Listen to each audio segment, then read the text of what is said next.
Autre chose intéressante dans cet article-là, c'est la fameuse pseudosténose aortique dont je vous ai parlé tantôt, qu'on peut penser que notre patient avait. Eux nous rapportent 7 cas de pseudosténose aortique qui définissaient comme une augmentation de l'aire valvulaire de plus de 0,3 cm² et qui était plus grande que 1 à la fin de l'épreuve à la dopamine. Et si on regarde ce qu'on a fait avec ces patients-là, bien, il y en a seulement un de ces 7 patients-là qui est opéré et il est allé très bien. Les 6 autres, bon, on a dit que ce n'est pas une sténose aortique sévère, on ne les opère pas. Les patients ne sont pas repartis chez eux avec la dopamine non plus. Et effectivement, il y en a 3 sur 6 qui sont décédés. Mais ça, on le rapporte dans l'article, mais on ne discute pas. C'est moi qui l'ai compté à la main, parce qu'on ne dit pas 50% sont décédés. Moi, j'ai compté à la main qu'il y en avait 50% qui étaient décédés. Je me suis dit, bien, il y a un problème là. De façon à peu près identique, mais par cathétérisme cardiaque, Nishimura dans Circulation, même chose. Ici, on a traitement médical chez 11 patients.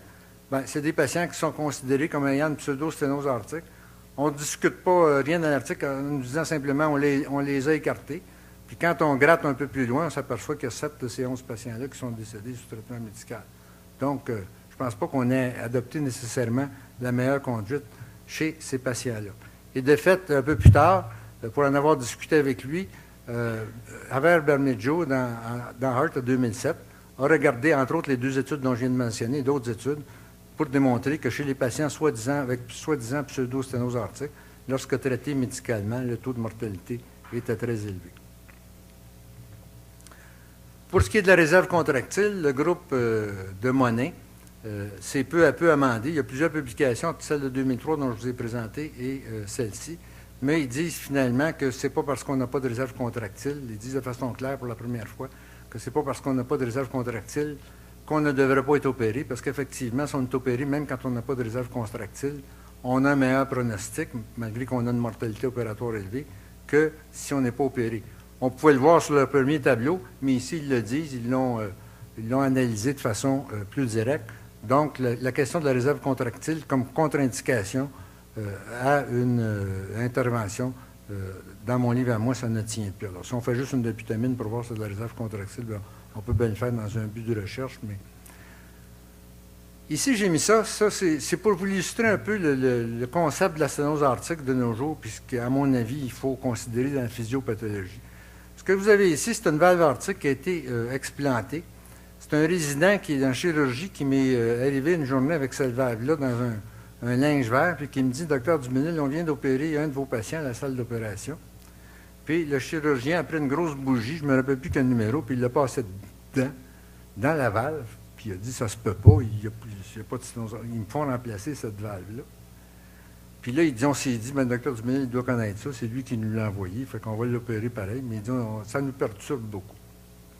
Alors, j'étais content, moi, parce que c'est la première fois qu'au lieu d'avoir une valve en morceaux avec des coups de ciseaux, on m'apportait le morceau complet. Ce qui est très... Ça, c'est le côté aortique puis le côté ventriculaire.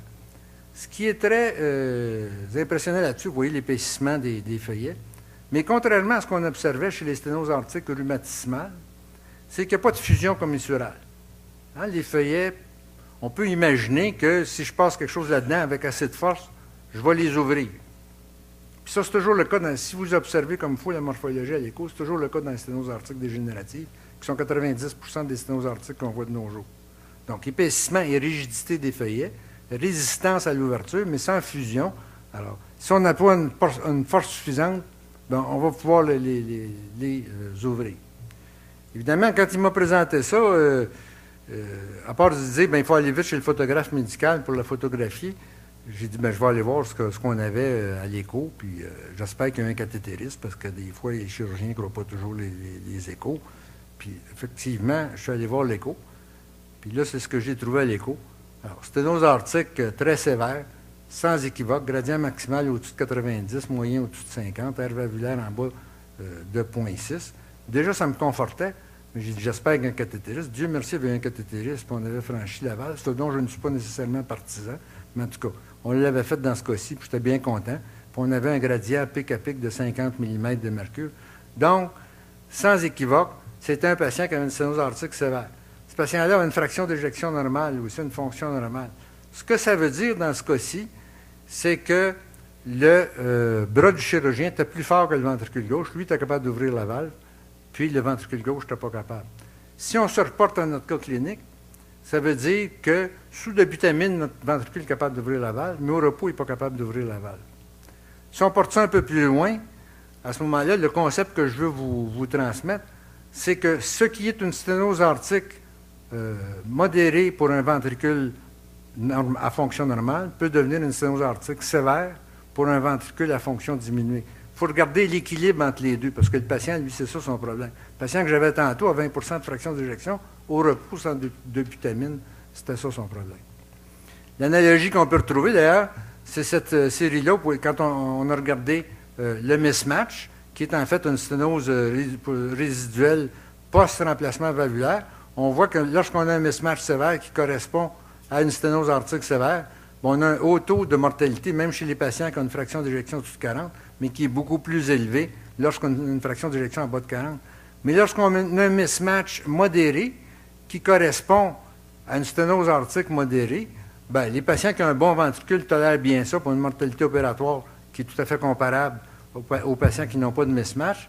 Mais s'ils ont une dysfonction ventriculaire, ils ont une mortalité opératoire qui est élevée. Donc, encore une fois, équilibre entre la réserve contractile, entre le ventricule. On n'a pas juste à considérer la valve, encore une fois, il faut considérer le ventricule. Donc, on est rendu à 3 items, l'aorte, la valve, le ventricule. Ça, c'est un continuum. C'est ça qu'il faut que je vois quand j'évalue une sténose aortique.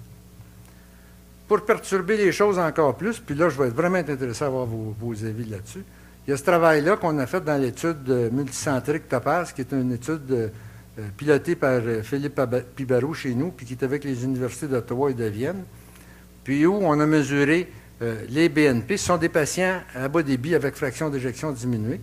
Et ici, c'est la courbe de survie chez les patients avec BNP plus petit que 550 et chez les patients plus haut que 550. Vous allez me dire, oui, ça fait du sens. Là où ça fait moins de sens, mais où ça vient tout bouleverser nos notions, c'est que si vous avez des BNP qui sont relativement bas, que vous ayez une sténose TS, c'est true stenosis ou pseudo-sténosis, ou que vous fassiez un traitement médical ou chirurgical, il n'y a presque pas de mortalité, votre pronostic est très bon. Par ailleurs, si vous avez des BNP qui sont plus élevés que 550, que vous aviez une pseudo-sténosis, une true stenosis, que vous opériez, que vous n'opérez pas, votre pronostic est fortement diminué, même si vous êtes opéré. Et ceci, c'est très perturbant parce que ça revient à tout mettre en question. Est-ce que les patients qui ont des BNP élevés, j'ai avantage à les opérer? C'est très mauvais comme pronostic. Qu'est-ce que je fais avec ces patients-là? Je viens d'identifier une autre facette de ces patients-là. Et de fait, Blaise Caraballo, qui a écrit un éditorial suite à cet article, il disait « The current data plays doubt which of these low EF, low gradient patients will benefit from AVR, and also whether our current concept of what constitutes true aortic stenosis versus pseudo-aortic stenosis is helpful in clinical decision making. » Donc, on reste avec beaucoup d'interrogations, comme vous le voyez, pour un problème qui existe depuis longtemps. Alors, mais ça, c'est mes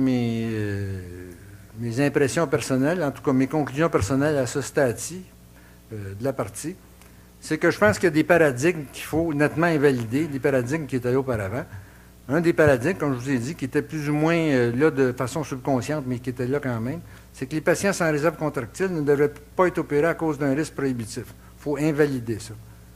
Que le traitement médical et le traitement de choix chez les patients avec sténose aortique relative pseudo-sévère, je pense qu'il faut également invalider ça, parce qu'on voit que si on ne les opère pas, qu'on ne fait rien, ils ont un pronostic qui est très mauvais.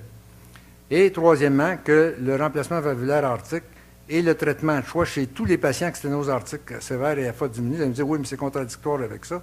Mais moi, je dis, oui, mais les patients qui ont des BNP très augmentés, puis tout ça, à ce moment-là, qu'est-ce qu'on fait avec ces patients-là? Ce que je veux semer dans votre idée, c'est de dire, bien, à ce moment-là, c'est peut-être le ventricule qui est trop malade. Il faut peut-être penser au ventricule plutôt qu'à la valve.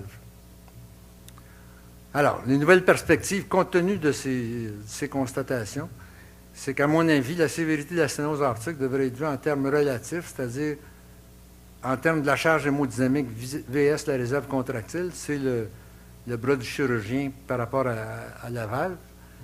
À moins de contre-indication, la chirurgie devrait être la première option chez tous les patients sans égard à la réserve contractile. Et j'ai bien dit chirurgie, je n'ai pas dit remplacement valvulaire automatique parce que je me pose cette question-ci. Est-ce qu'une transplantation, dans les cas évidemment où les patients peuvent être des candidats, ne serait pas mieux à considérer que le remplacement valvulaire chez les patients au risque, entre autres ceux qui ont des BNP très élevés, un gradient moyen en bas de 20, et on n'a pas parlé de ça, mais un 6-minute walk test en bas de 320 qui prédit également un très mauvais pronostic. Sous-entendu ici que c'est le ventricule qui est encore plus malade que la valve aortique, puis qu'on fasse n'importe quoi avec la valve aortique, le ventricule est tellement malade que le patient va décider, est-ce qu'on ne serait pas mieux de s'occuper du ventricule. Question, que faire avec les patients avec sténose aortique pseudo-sévère?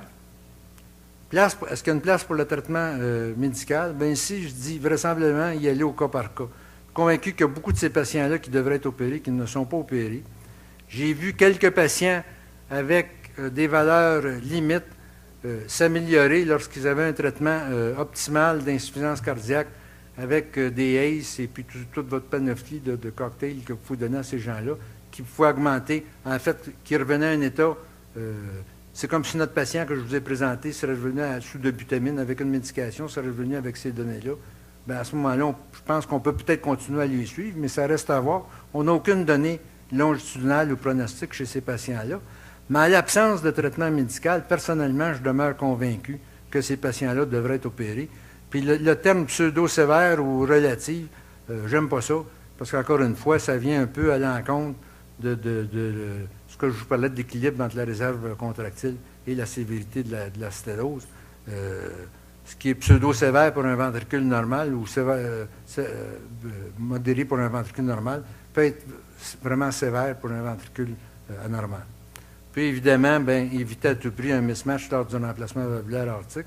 Si vous mettez une trop petite prothèse, vous allez changer 4,30 sous pour une pièce. Puis comme on a vu, les patients avec dysfonction ventriculaire sont beaucoup plus sensibles à un mismatch post-chirurgie que les patients avec fonction normale. Et je vous remercie.